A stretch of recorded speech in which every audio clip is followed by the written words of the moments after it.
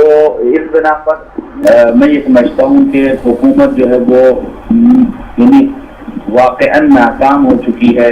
امن و امان فراہم کرنے میں اپنے باشندوں کے لیے، اپنے محب وطن پاکستانیوں کے لیے۔ دوسری طرف جو آپریشن کی بات کی جا رہی ہے، وہ آپریشن یقیناً کسی کا اعتماد ہو یا نہ ہو، لیکن ملت تشیع پاکستان کا اس آپریشن پر اعتماد نہیں ہے۔ کہیں کہیں جزئی طور پر ہمیں ایسے واقعات نظر آتے ہیں کہ جہاں پہ دہشت گردوں کو پکڑا گیا ہے، پھانسی دی گئی ہے، یا مارا گیا ہے، یا کاؤنٹر کیا گیا ہے، وہ اپنی جگہ، اور ہم بہرحال اپنی فوج اور جو ہمارے ادارے ہیں ان کو سلام پیش کرتے کہ وہ مسلسل شہادتیں دے رہے ہیں، لیکن یہ ناکافی ہیں۔ اس کی وجہ یہی ہے کہ ایک عرصے دراز سے پاکستان کے چاروں صوبوں میں، اور اب جو ہے بلوچستان میں، کہ جو ایک معاشی شاہراہ پر گامزن ہے، اس کو سبوتاژ کرنے کے لیے پاکستان کے اطراف میں جو ممالک ہیں وہ نہیں چاہتا کہ پاکستان معاشی طور پر مضبوط ہو، لہذا اس معاشی کمر کو توڑنے کے لیے جو ہے وہ اس قسم کے ہتھ کنڈوں کو استعمال کیا جا رہا ہے ایک طرف سے۔ دوسری طرف یہ رمضان مینگل ہوں، یا فتح صحابہ ہوں، یا اس سے بڑھ کے القاعدہ و طالبان ہوں، یا عالمی سطح پہ چلے گئے داعش ہوں، یہ سب کا ایجنڈا ایک ہی ہے، وہ یہی ہے کہ مسلمانوں کو کمزور کیا جائے، مسلمانوں کو تحقیر کیا جائے، ان کو باہم دست و گریباں کیا جائے۔ اور میں سمجھتا ہوں کہ یہ جو واقعات ہیں جو امام صاحبہ پاکستان تشریف لائے تھے، یہ ان کے تحفے ہیں۔ کچھ وہ تحفے یہاں چھوڑ کے گئے ہیں، کچھ تحفے اپنے ساتھ لے کے گئے ہیں، جو کہ سعودی عرب میں جو ہے جو دھماکے ہوئے ہیں دمام اور خفیف میں۔ تو میں سمجھتا ہوں کہ اس وقت نماز انتظامیہ اور دہشت گردوں کا ایک نیٹ ورک قائم ہے، اور ہمیں چاہیے کہ ہم ہر سطح پر نواز لیگ کی مخالفت کریں کہ جس نے نہ صرف یہ کہ امن و امان نہیں دیا بلکہ عام پاکستانیوں سے جینے کا حق چھین لیا ہے۔ ابھی جو بجٹ آیا ہے اس میں جو ہے وہ عام یعنی تیسرے طبقے کی جو پاکستانی ہیں، دوسرے طبقے کی جو پاکستانی سے حق رعایت چھینا ہے۔ بات کو دوبارہ اسی طرح لاؤں کہ اس وقت نیٹ ورک قائم ہے اور ضروری ہے کہ ہم متحد ہو کر متفق ہو کر جو ہے اپنے حساب سے اور اپنے حقوق کے لیے ڈٹے رہیں۔ اور الحمدللہ آپ نے دیکھا کہ جب ملت تشیع نے اتحاد و اتفاق کے ذریعے سے قیام کیا، اس کو کامیابی حاصل ہوئی، اور ابھی بھی یہ شہداء جو ان کو کل شہید کیا گیا ہے، ان کے میدان چوک پر ان کے حوالے سے دھرنا دیے جانے کا اعلان اور کہا کہ جب تک خاتونوں کو پھانسی نہیں دی جاتی تو کی ہے کہ حکومت بھی سنجیدہ ہو اور ایجنسی بھی سنجیدہ ہو، محب وطن پاکستانی کو پہچانے۔ آپ دیکھیں کہ کس طرح دہشت گرد آزاد گھوم رہے ہیں، جو کھلم کھلا تکفیریت کا نعرہ لگاتے ہیں، کھلم کھلا فوج کو دھمکیاں دیتے ہیں، کھلم کھلا فوجی جوانوں کے سروں سے جو فٹ بال کھیلنے والے دہشت گرد ہیں ان کی ویڈیوز کو اپنے سوشل میڈیا پر جو ہے وہ نشر کرتے ہیں، اور انہیں کے سربراہ پورے پاکستان میں آزاد گھوم رہے ہیں، جاتے ہیں مدد سے، وہاں سے عشق عاشقی کر کے لوٹتے ہیں اور آخر میں ان کو گرفتار کر لیا جاتا ہے۔ تو میں سمجھتا ہوں کہ یہ جو دہشت گرد فاروقی گرفتار ہوا ہے، میرا مطالبہ ہے اور یقیناً آپ سب کو مطالبہ ہے، ہر محب وطن پاکستانی کا، ہر شیعہ سنی کا مطالبہ ہے کہ اس دہشت گرد کو پھانسی دی جائے۔ یہ پاکستان میں فرقہ وارانہ فساد کرانے کا ماسٹر مائنڈ ہے، جس کو جو ہے وہ پھانسی دی جانی چاہیے۔ مگر ایک سوال یہ پیدا ہوتا ہے قبلہ کہ جیسے کہ سب کو پتہ ہے، مطلب یہ اس پہ یہ کوئی ڈھکی چھپی بات نہیں ہے کہ پوری پاکستان کی جتنی ملت تشیع ہے وہ پاکستان آرمی کے ساتھ ہے، محب وطن ہے، پھر کیا وجہ ہے کہ ان کے جو قاتل ہیں وہ آزاد ہیں، سرکاری پروٹوکول میں ہیں؟ پنجاب میں لدھیانوی آزاد گھوم رہا ہے، بلوچستان میں جو ہے وہ رمضان مینگل آزاد گھوم رہا ہے، کراچی میں یہ لوگ آزاد گھوم رہے ہیں۔ آخر ضرب عضب چل رہا ہے، مگر صرف ان لوگوں کو ٹانگا جا رہا ہے جنہوں نے آرمی بیسس پر حملے کیے، ان کو نہیں ٹانگا جا رہا جنہوں نے جو ہے وہ شیعوں کو قتل کیا۔ اور جیسے کہ وہ ریاض بصرہ ہے، وہ سکھر کی جیل میں وہاں پر آرام کر رہا ہے، اس کو آج تک پھانسی نہیں دی گئی۔ مطلب ہم کس طرح سے اس آپریشن پر اعتماد کر لیں اور کب تک پرامن رہیں؟ دیکھیے یہ تو بات طے ہو گئی ہے، اور یہ بات اس چیز کی بھی سمجھ میں آ گئی ہے کہ واقعی شیعہ محب وطن ہے کہ اگر کسی اور مکتبی مسلک کے اتنے افراد کو اتنی بے دردی سے مارا جاتا۔ ابھی ایک رپورٹ آئی تھی کہ سب سے زیادہ جو بموں کے حملے ہوئے ہیں وہ اہل تشیع کی مساجد امام بارگاہ پہ اور جلوسوں کے میں مجالس پہ شہادتیں بھی ہیں، تو نسبتاً اگر اس کو نکالا جائے تو اہل تشیع نے بھی اتنے قتل عام کے باوجود بھی قوم کا اسلحہ نہ اٹھانا، روڈوں پہ نہ آنا، امن و امان کی صورت کو اور لا اینڈ آرڈر کی صورت کو اپنے ہاتھ میں نہ رہنا، اس بات کی دلیل ہے کہ ہم محب وطن ہیں۔ یہ ان کو سمجھ میں آ جانی چاہیے، اور بالکل سمجھ میں آنی چاہیے کہ ہم کہیں کمزور نہیں ہیں، ہم کہیں سے کمزور نہیں ہیں، وطن کی وجہ سے بیٹھے ہیں۔ بالکل ابھی سانے سا پورا ہوا، الادر گارڈن میں 44 افراد کو بون دیا گیا۔ ایک ایسی کمیونٹی کے جو بظاہر بے ضرر تھی، جن کا عقیدہ ہی ان کی کتابوں میں مکتوب ہے، ریٹن صورت میں موجود ہے کہ بڑی طاقتوں کو سلام کر کے سرجگہ کیجیے اور اپنا کام نکالو۔ یہ اسماعیلیوں کا اور آخانیوں کا ایک عقیدہ ہے جو ان کی کتابوں میں در حقیقت مکتوب ہے، پہلی بات یہ۔ دوسری بات یہ کہ یہ واقعہ ہوا chief of the army staff جو ہے چین کے دورے کو ملتوی کر کے، معذرت چاہتا ہوں، ایک ملک کے دورے کو ملتوی کر کے جو پاکستان واپس یعنی ملتوی کر دیتے ہیں اور وہاں پہ تشریف لاتے ہیں، وہاں پہ ملاقات کرتے ہیں، وزیر اعلیٰ آتے ہیں، وزیر اعظم وغیرہ یہ تمام افراد آتے ہیں۔ کیوں؟ اس لیے کہ ان کا وہ متحد ہیں۔ ہم ابھی تک معذرت کے ساتھ اس طریقے سے متحد نہیں ہو پائے ہیں کہ ہم مضبوط اور یکجا آواز اٹھائیں. لیکن الحمدللہ ہم نا امید نہیں ہیں اور پاکستان کی جتنی بھی شیعہ جماعتیں ہیں ان کی طرف ہمارا توقع سے اور امید سے دیکھ رہے ہیں کہ انشاءاللہ یہ اس وقت ایک ٹیبل پہ جمع ہو کر مضبوط آواز اٹھائیں گے اور اس ظلم و ستم کے خاتمے کے لیے کوشش کریں گے. قبلہ یہاں پر ضروری ہے ہم سب قبلہ یہاں پر دامن دیر میں سکھانے. ایک سیکنڈ یہ کمپلیٹ ہو جائے بات. دامن دیر میں سکھانے یہ میڈیا کی ذمہ داری ہے, آپ جیسے پڑھے لکھے افراد کی, آپ جیسے دردمند افراد کی جو چینل میں موجود ہے اینکرز کی صورت میں, اور ایسے پروگرامات نشر کیے جائیں جن سے جو ہے نا وہ اتحاد و اتفاق سے قائم ہو. اہل ممبر کی, اہل مسجد کی, اہل محراب کی یہ ذمہ داری ہے کہ اس در حقیقت اس قومی اتحاد وجود میں لانے کے لیے اپنا کام کریں. جی ہم یہ مطلب ہم دیکھتے ہیں اگر زیادہ سیاسی پارٹیاں ہیں شیعوں کے اندر تو اس میں کوئی حرج نہیں ہے. میں تو سمجھتا ہوں کہ اچھا ہے, سیاسی بیداری زیادہ ہے, ٹھیک ہے, مگر کیا اس بات پر ہم آ چکے ہیں کہ ہم ایک بڑے لائے عمل کے لیے ایک ہو کر بیٹھ سکتے ہیں, ایک جگہ پر بیٹھیں گے ان فیوچر؟ آپ دیکھتے ہیں کہ اس میں مطلب جو تشیع کا مین اسٹریم لائن فیصلہ ہوگا اس پہ ایک بات کے اوپر متفق ہو جائے گی پوری ملت. کیا کہتے ہیں آپ؟ دیکھیے, اگر ذاتی طور پر آپ مجھ سے سوال کریں گے ایک مقصد تشیع کے ادنا کارکن یا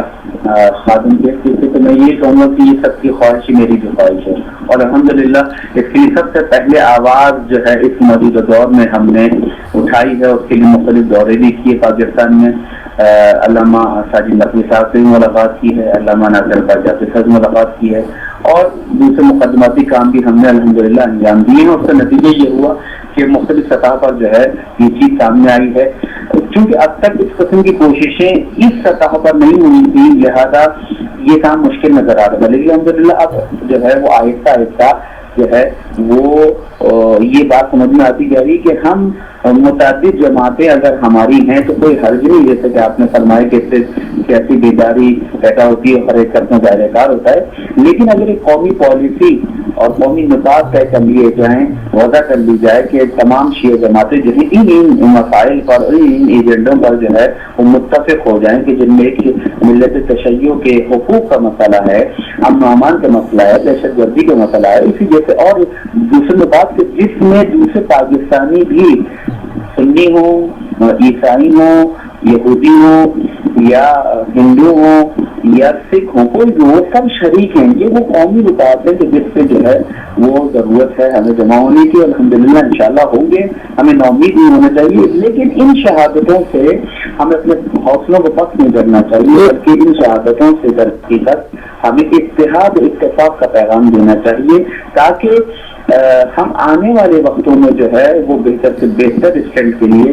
تیار ہو سکیں. ابھی قبلہ کوئٹہ کی کیا صورتحال ہے؟ رات گئے تو مظاہرے جاری تھے, اب اس وقت کیا پوزیشن ہے؟ ابھی جو بظاہر جو اطلاعات میرے پاس اس وقت موصول ہوئی ہیں وہ وہی ہے کہ دھرنا جو انہوں نے دیا تھا اسی کو جاری رکھنے کا اعلان ہے. کوئی نئی اپڈیٹ میرے پاس بھی فی الحال نہیں آئی ہے اس کی. اب یہ کہ مزید دیکھتے ہیں کہ شام تک جو ہے وہ کیا صورتحال ہوتی ہے. کوشش تو یہ کی گئی تھی کہ یہ معاملہ جتنی جلدی جو ہے اس پہ ایکشن لیا جائے, لیکن جو ہے وہ نہیں ہوا ہے, اور وہ رفع کا احتجاج ابھی تک جاری ہے, اور وہاں پہ حکومت سے رابطے کیے گئے ہیں, اور جو جزوی ہڑتال ہے وہاں پر وہ خصوصاً ایسے علاقوں میں جہاں پر معتدل اہل سنت رہتے ہیں وہ اہل تشیع کے ساتھ جو ظلم ہوا ہے ہزارہ برادری کے ساتھ جی اس میں شامل ہے. اور میں ایک ہزارہ برادری کو بہت زیادہ یعنی ہائی لائٹ نہیں کروں گا. بہرحال ان کا وہ ٹھیک ہے, ان کی ایک شناخت ہے ہزارہ برادری کی, ہزارہ قوم کی حیثیت وہ تشیع ہے. قبلہ ایک آخری سوال کروں گا کہ جیسے کہ دھرنے کا معاملہ ہم نے دیکھا کہ ملت نے بھرپور قیام کیا, اور پھر دھیرے دھیرے دھیرے وہ اسٹریٹجی بھی ہماری کارگر ثابت نہیں ہوئی, کیونکہ ہم اس میں کوئی کلنگ روکنے میں کامیاب نہیں ہوئے, کسی کو اس کے اوپر پریشر ڈالنے میں کوئی صحیح معنوں میں کوئی اچیومنٹ ہم نے حاصل نہیں کی, سوائے اس کے کہ ایک مرتبہ وزیر اعلیٰ بلوچستان رئیسانی کو برطرف ضرور کروا دیا تھا, مگر اس کے بعد تو اب ہم کیا دیکھتے ہیں ان فیوچر دھرنے کے بعد ہماری ملی اسٹریٹجی کیا ہونی چاہیے؟ دیکھیے دھرنا جو ہے ایک ٹول کی حیثیت رکھتا ہے, ایک ذریعہ اور ایک آلہ ہے. ضروری نہیں کہ ہر دفعہ دھرنا نہیں دیا جائے تو کامیاب ہوگا. ممکن ہے حالات اور آپ کے جو بلوچستان کے حالات ہیں اس وقت امن و امان کے لحاظ سے بین الاقوامی جو ایجنسیاں موجودی ہوئی ہیں ان تمام حالات کو دیکھتے ہوئے فیصلہ بدل نہیں کیا گیا کہ کسی بڑھنے زمین کی بال نہیں دی گئی ہے, کیونکہ بہرحال ہمیں اپنے وطن کو بھی دیکھنا ہے, اپنے اطراف کو بھی دیکھنا ہے. یعنی اس سے بڑھ کر اور کل وطنی کی کیا دلیل ہوگی کہ افراد ہمارے مرضی میں اور ہم خود بھی کے جو ہے وہ اپنے دھرنوں کو کینسل کرتے ہیں یا اپنے احتجاج کو کینسل کرتے ہیں. بہرحال تو اس میں یہ ہے کہ اس میں پھر میں دوبارہ اسی طرف آؤں گا اور تمام سامعین کو اس طرف ان کے اذہان عالیہ کو لے جانے کی کوشش کروں گا کہ یہاں پہ پھر ضرورت آتی ہے قومی پالیسی کی. قومی پالیسی یعنی کہ ایسی پالیسی کی جس سے تمام شیعہ جماعتیں جو ہیں وہ کم سے کم جو ہیں ان پوائنٹ پر, ان ایجنڈوں پر جو ہے متفق ہوں, تاکہ جو ہے کوئی بھی ایسا ثانیہ پیش آتا ہے اور انسانی جانیں ضائع یا تلف ہوتی ہیں اور قوم کا سرمایہ جو ہے نابود ہو رہا ہے تو اس کی جمع ہو, تاکہ آئندہ آنے والے وقتوں میں ہم آنے والی نسلوں کے لیے ایک اچھے پاکستان, مضبوط پاکستان اور ایک ایسا معاشرہ, ایک ایسی فضا جو ہے وہ ان کے لیے چھوڑ کے جائیں حدیث کے طور پر کہ جس میں وہ آزادی کے ساتھ سانس لے سکیں, امن و قوت کے ساتھ زندگی گزار سکیں اور پیار و محبت کے ساتھ اپنی مذہبی آزادی پر عمل کرتے ہوئے اتحاد بین المسلمین کی فضا کو قائم رکھیں. اللہ تعالیٰ سے دعا کرتا ہوں کہ وہ ان شہداء کو شہداء کربلا کے ساتھ نشید فرمائے, ان کی لوازم کو صبر جمیل کی توفیق فرمائے اور ملک سمیت آپ کو, آپ کے چینل کو اور جہاں جہاں میری آواز آ رہی, اہل اعراب, اہل نسبت, اہل قلم, اہل فکر, اہل علم و دانش,